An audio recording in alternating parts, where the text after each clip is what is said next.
Bonjour, bienvenue dans cette session partage d'un texte inspirant, pioché aujourd'hui au sein d'un ouvrage intitulé Penser le silence, une œuvre collective dirigée par Stéphane Breton.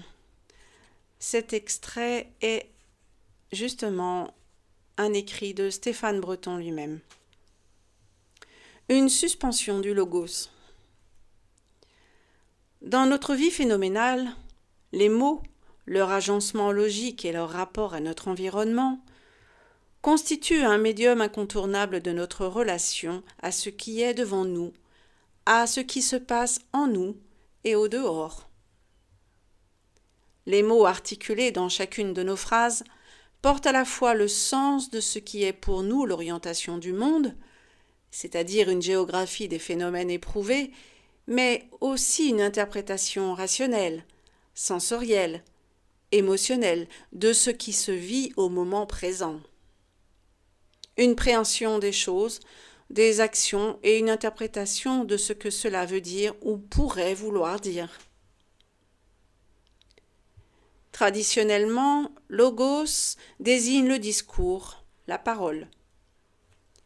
Il est aussi caractéristique de ce que l'on nomme le calcul, la raison mathématique, géométrique, celle qui nous permet de mesurer le monde, de le mettre en rapport, en proportion. Il est aussi l'expression du raisonnement, de cette faculté à rendre intelligible le monde en soi et au-delà de ce que l'on perçoit, à l'expliquer, à l'exprimer, à le communiquer. Ce qui pourrait sembler acquis comme un ordonnancement logique du monde, stable et assuré, est en fait une porte ouverte vers un espace incompréhensible, celui du silence. A priori, le logos propose un encadrement, une révélation, une formulation de notre vie sensible, intellectuelle et artistique. Il la caractérise, la substantialise, l'essentialise, parfois pour le bonheur de nos échanges, en nous proposant une réalité comprise, certaine, certifiée. En quelque sorte, une certitude mise en mots. Toutefois, lorsque les événements de la vie nous y invitent, dans la nature, seul, lors de la lecture d'une œuvre littéraire, à l'écoute d'une pièce musicale, d'un geste, d'une présence à soi, etc., une rupture, un basculement deviennent possibles, parfois souhaités, souvent inévitables. Un autre espace-temps s'ouvre.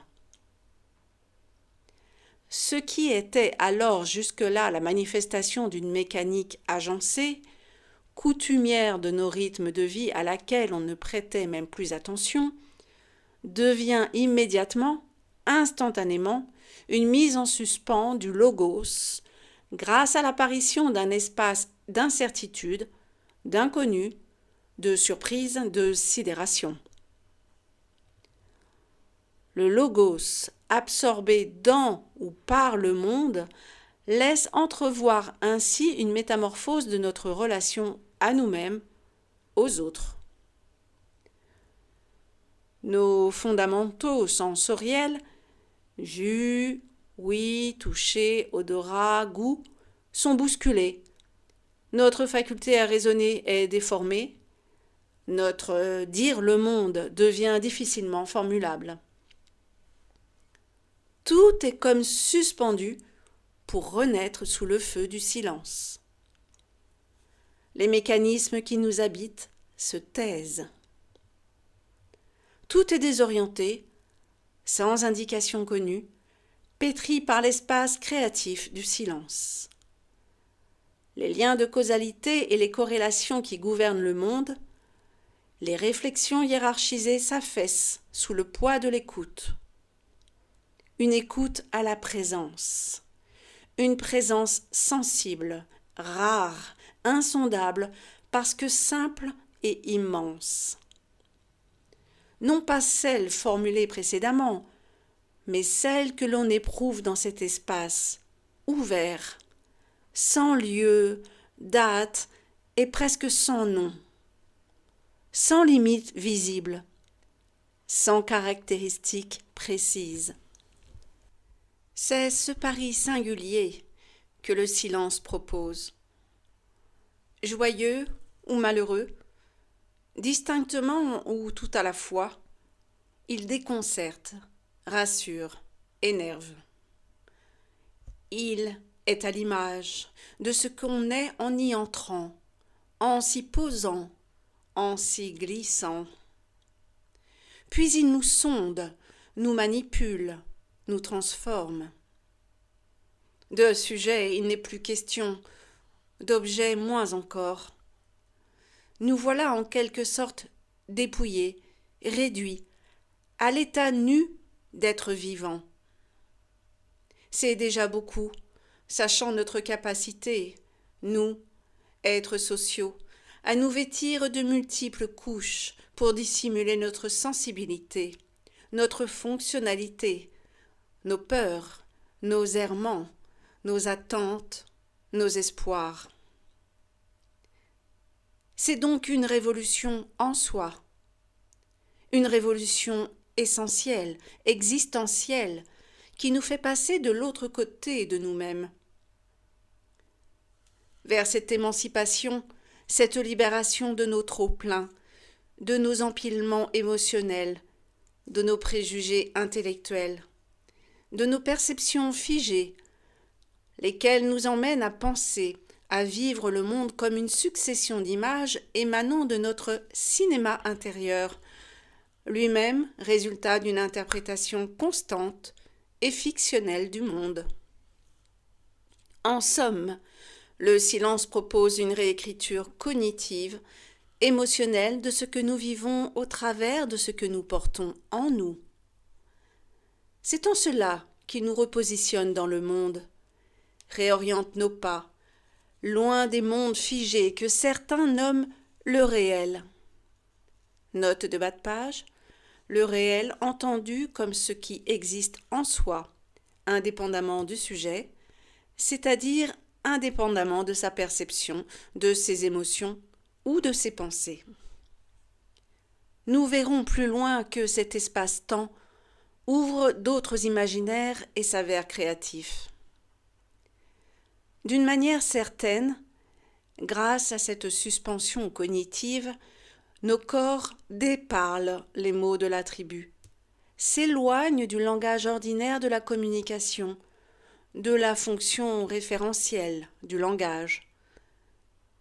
Autrement dit, ils mettent fin à la logorrhée quotidienne, systémique de nos vies sociales, à ce bavardage intarissable et oiseux qui alimente nos représentations, nos conceptions et porte nos actions.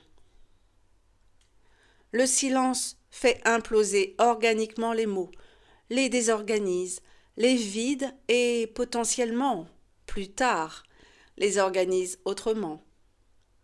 Il fait voler en éclats certains comportements d'attachement physique et psychique à la matérialité des formes, ainsi que notre regard sur la concordance entre mots et choses, sans que nous soyons alors capables de les dissocier, de les décorrespondre, de ne plus y être aliénés.